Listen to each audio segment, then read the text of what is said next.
Good morning, and I'd like to call this meeting of the JLARC Study Topic Selection Subcommittee meeting to order. It appears that we've got 6 of our 8 members, so we have a quorum. Hal, if you'd like to get us started here, just give us a couple words about what we're up to today.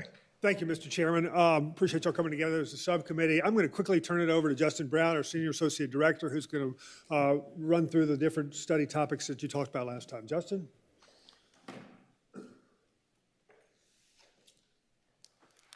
Thanks, Hal, and good morning, Mr. Chairman and members of the subcommittee. Thanks for joining us a little early this morning.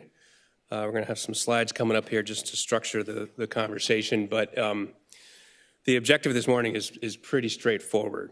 We've drafted study resolutions for your consideration, and those are in your packet. That's based on the meeting we had with you last month. So the task this morning is to discuss those potential study topics, which we would start now and complete next year. And then we'll decide which of these topics we recommend to the full commission.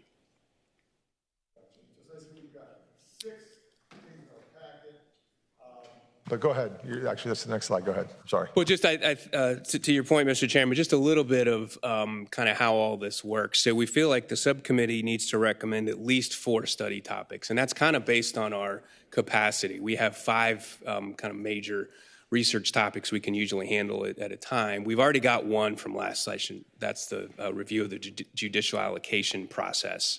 So that means there's 4 left. The other thing I'll say is there's another one that we were given on coastal flooding funding, and that is still also in the queue. We have until 2028, but we haven't forgotten about that.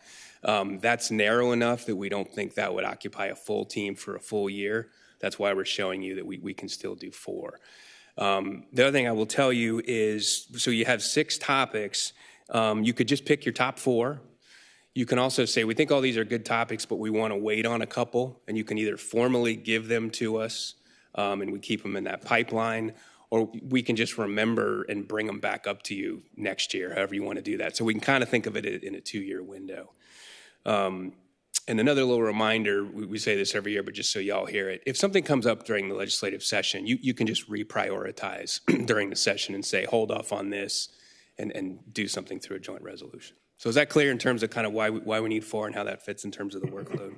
Yeah, and again, just for the sake of everybody watching, the reason it's 4 or 5, that's you have teams that are sort of set up to do one study at a time, and that's the number of teams that you've got. In other words, to keep everybody fully occupied with a full-time study, you need to have 5 sort of ongoing big things, and then some smaller studies can fill the time in between. Am I understanding exactly that right? Correct. And to be more, to say even a little bit more, sometimes there's a project that we may finish in June or September, and some semblance of that particular team can actually pick up on a smaller topic and either knock that out, by the end of the year. So we have a little bit of flexibility, but the big topics take a full study team. So that's why we have 5 total. Okay, got it. Thank you. So I thought I would just give a quick overview of the topics, but we can certainly talk about them. I did want to, before I get into this, just make a note on a topic that's not on here but was brought up last month. There was some interest in reviewing the court system, and this was actually a resolution drafted back in 2018, and I've got copies of that here with me. It's a perfectly viable study topic for us, but we were thinking about it, and doing that at the same time of doing the judicial allocation study would impose a pretty big administrative effort on the court system. Being subject to 2 JLARC studies at once can be a bit of an effort. So our suggestion would be to keep that idea of reviewing the court system kind of in that queue, and we could bring that up next year subsequent to that after we finish the judicial allocation study. So I just wanted to be transparent about that topic. So the topics, I think, should be in the order of your packet of what we have here. And so the first one would be a review of Medicaid and CHIP, and specifically how well DMAS manages and oversees the MCOs. The whereas clauses lay out how critical the program is, how big of a spending driver it is. The resolve clause includes items to look at such as access to care, paying for good outcomes and quality of care. We'd also get into the expenditure forecasting and ways to improve quality, efficiency, and budget predictability. And as I recall from last month, there was quite a bit of interest, I think almost a consensus on us doing this, and we think this would be a good use of our time. Mr. Chairman. Yeah, thank you, Jason. Justin. When was the last time we did something like this since the MCO system has grown into being? I would say we haven't done a comprehensive Medicaid review back in 2015, 2016 timeframe, and that was, I think, a 2-year project. Okay, that's So a long it's time been ago. almost a decade since we did something like this. Thank you.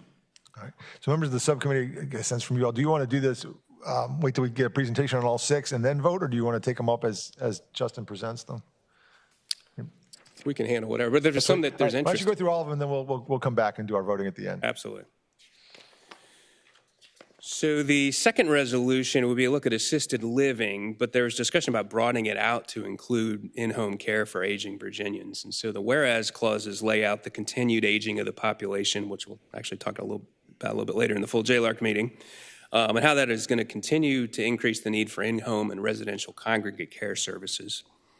So the resolved clause includes item to look at the supply and capacity of providers, how that compares to need, and to take a look at the quality of the facilities and services.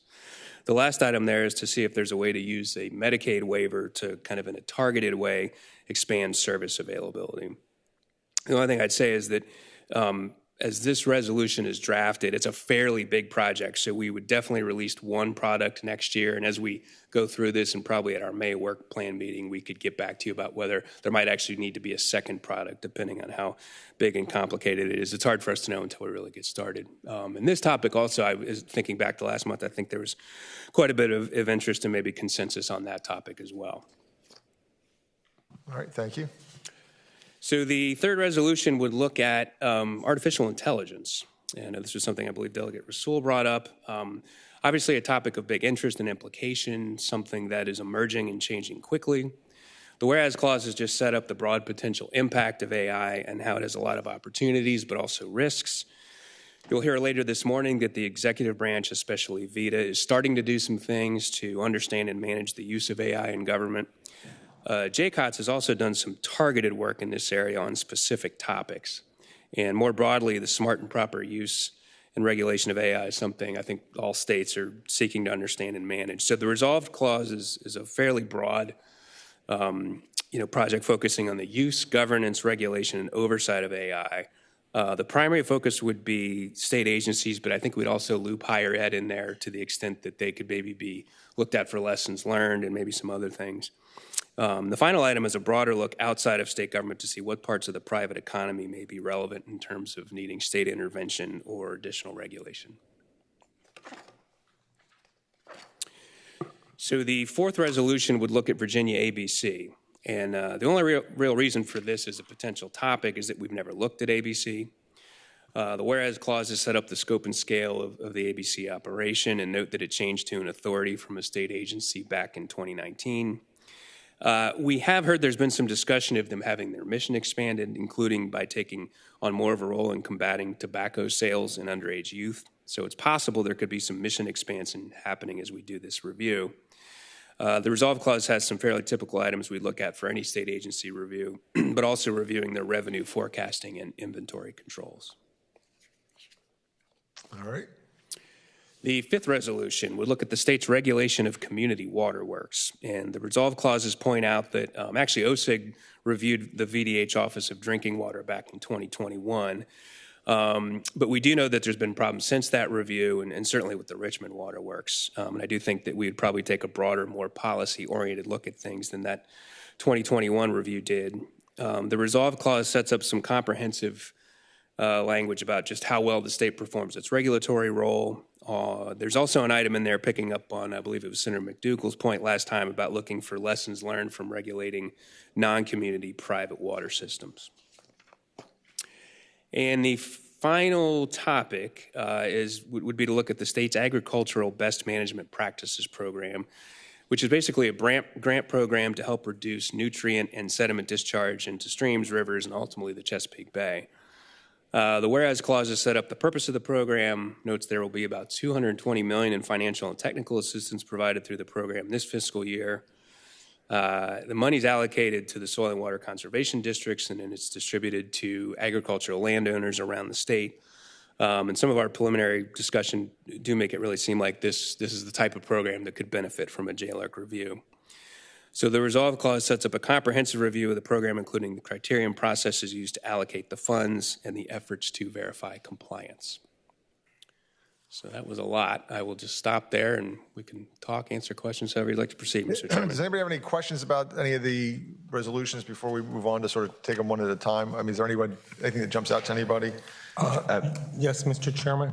Senator Evan, and then Senator McDougall. I was just wondering, did you talk to any of the subjects of the regulation who were particularly thought they would benefit from this? For the agricultural. All the topics. You know, we didn't really, typically, we don't go too far before we do a project. I would say that in my experience, it is not uncommon for the regulated community to be able to identify things that could be done better or more efficient. So we certainly would do that on any of these where that's in play, but certainly for the waterworks and the agricultural best management practices program. Thank you. All right, Senator McDougall. Mr. Chairman, two questions. One is on the ABC. I know there's been some discussion about THC beverages and whether they're going to be regulated. Do you think that as a policy decision should be determined before the review of the agency? Because that could change the entire focus. Senator McDougall, I think that's a key point. We've heard discussion of that. We've heard discussion of underage tobacco. I know there's been some discussion about cannabis more broadly. I think we feel like doing the review while their scope is maybe expanding isn't necessarily a bad thing. But I think it could also be the case that if there's particularly several of these new responsibilities that they're getting, sliding this a little bit later in the queue until after that settles would be entirely reasonable as well. So ultimately, it's up to you. Yeah, so one of the things we talked about as part of this is we need to pick at least 4, but we could also identify some but not for 2026 and say, hey, yes, this is something we want to look at, but push those to 2027. And obviously we'll be back between now and then. We could either postpone it further or we could move it up as we go. But I think one of the things we maybe were thinking about with these, if we could take something off the list completely. But I think what we'd maybe like to do is come up with the 4 that we want to do right away. It sounds like ABC might be one that will slip a little bit to give us more flexibility. Mr. Chairman, I have one separate question. Yep. And that's on number 3, the AI. I know in that discussion or talk about policy, is there any need to talk about availability with data centers? Because AI is the cloud, which is data centers, and their availability or lack thereof could have some impact in those policies. Should that not be a point in your list? Senator, as we constructed this, I think in part because we just did a big review of data centers last year, we kind of figured we would not take that on as part of this. To your point, clearly the world's ability to provide the AI services is absolutely affected by the data center supply. One thing we could do is just kind of, if we were to take that on, is kind of lay out the backdrop of data centers and how that kind of contributes to the growth in AI. But I think from our perspective, since we just looked at it in 2025, we probably wouldn't take that on. I'm sorry, 2024, we wouldn't take that on again. It's a good question, though.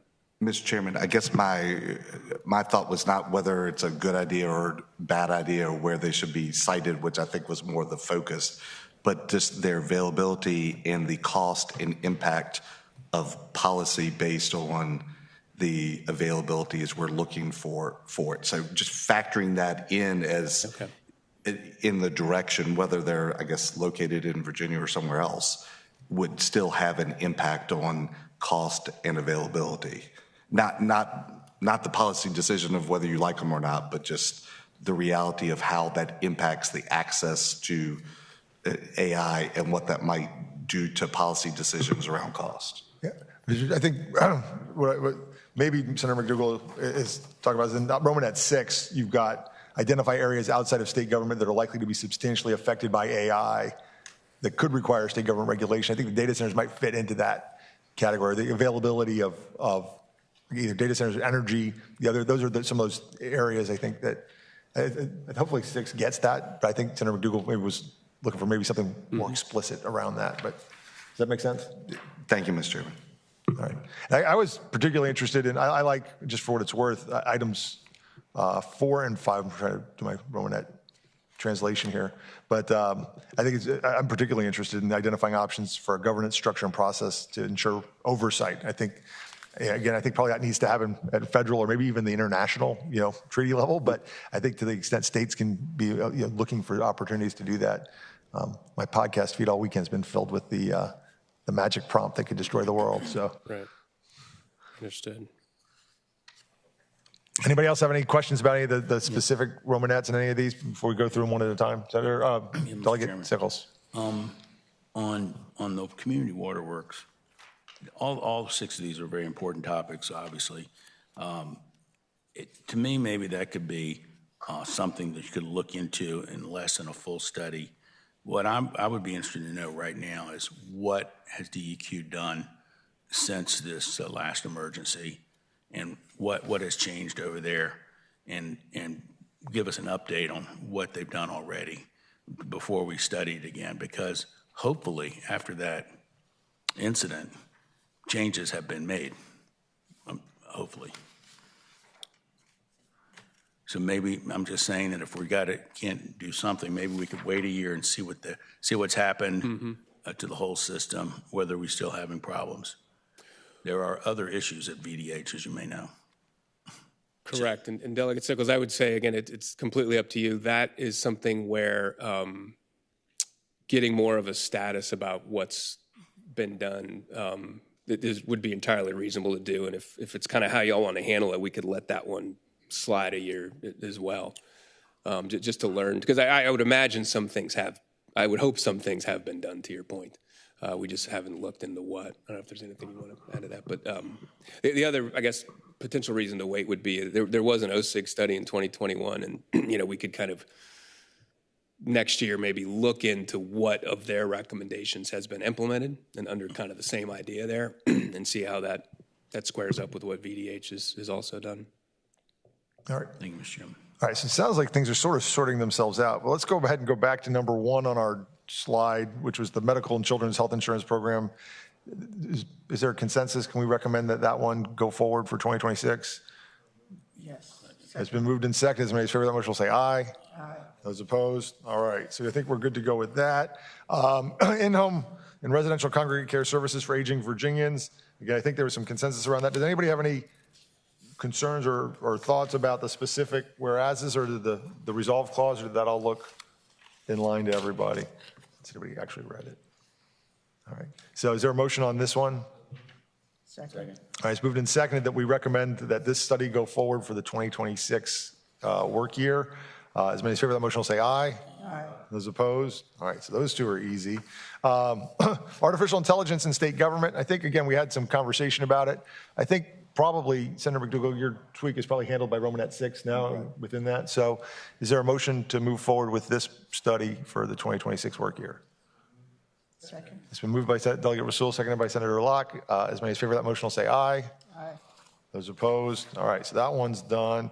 All right, ABC, I think what we wanted to, I heard that this one might be one we want to back burner, at least for the time being, to sort of see what happens this session and how things may change for them and what they're doing. So why don't we just put that one to the side for a second. The waterworks, I heard from Delegate Sickles that he thinks maybe that one can also maybe go back. And I think, Justin, you were saying that one could probably survive given some recent work. So that gets us down to the Agricultural Best Management Practices Program. That would be a recommendation for this 2026 year. I didn't hear any reasons why we shouldn't go forward with that one as written for 2026. So is there a motion to recommend that one to the full? Mr. Chairman, are we overdoing it here? Do we have? He wants 4. He wants to make sure we have at least 4. That would be the fourth slot. Okay. We've approved 3 and have one more slot. All right, so is there a motion to recommend that we move forward with the Agricultural Best Management Practices Cost Share Program study? Mr. Chairman. Delegate Rasool. Yeah, Mr. Chairman, I understand that we feel as though that we should probably slow roll the community waterworks, and it probably isn't the perfect time just yet, but I think keeping it not too far on the back burner. But in addition to that, if we could just put in our notes kind of the growing issue of PFAS and the impact that that's having on the budgets of these various entities. And we think it's going to be a growing issue. I mean, we had one incident in Roanoke, and it cost millions of extra dollars just to clean up.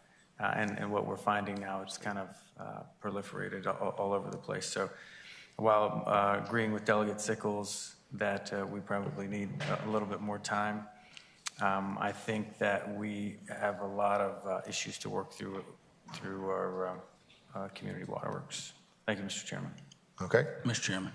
Delegate Sickles. Yeah, I would not characterize what I said as slow rolling it. What I would like to see is a status update that JLARC says, what have we done in our agencies now we don't have to pass a law for everything, right? They have authority to fix the problems they have. So how have we done? Have we status report card. Gotcha. All right. So I think what we want to do, though, just because we're running up against our next meeting, again, I think there's a consensus that we can do the agricultural best management practices as number 4, right, without objection. Yes. Okay. So that one's going to be our 4th. I think what I'm hearing now is we want to maybe slot the waterworks as number 5 as far as the back burner piece, and then ABC would be number 6.